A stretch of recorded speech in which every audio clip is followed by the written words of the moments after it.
Joining us now, former Deputy Assistant Secretary of Defense for Middle East Policy and retired U.S. Army Brigadier General Mark Kimmett. General Kimmett, always good to see you.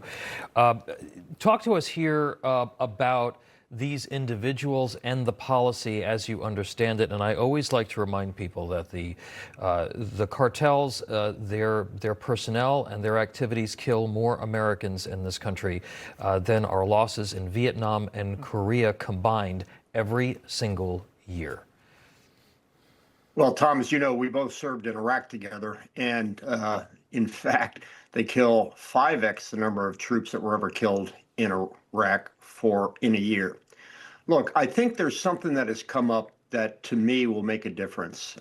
This notion of whether they were hanging off the side of the boat or in fact, if they were calling for help and a redistribution of the drugs on board is one thing. But as I understand now, it is reported that Admiral Howard sat down between the first strike and spent an hour with his Judge Advocate General and others and meticulously considered all of the issues and all of the options.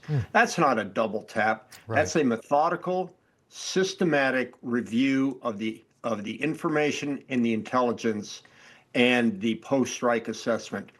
So if that's in fact what happened, I'm still leaning on the side of the boat, pun intended, that says that Admiral Howard did the right thing and was fully justified in doing it.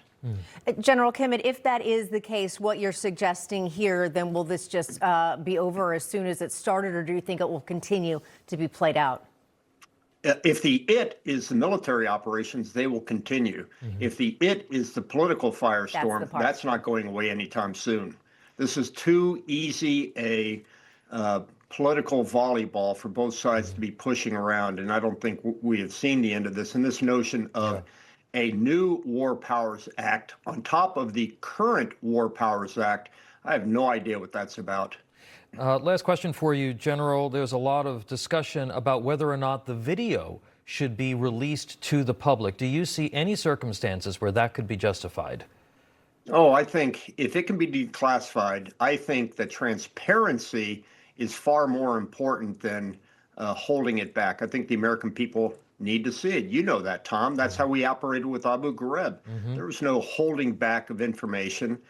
We felt that the best way to deal with the Abu Ghraib situation was full transparency with the American people. Right. General, I completely agree with transparency, but is there any chance that if you do show that video to the public, you will have a lot of people who really don't understand what they're seeing and what they're watching, again, trying to spin it, and I mean the political firestorm, as you referenced, into an even larger problem if there really isn't one there?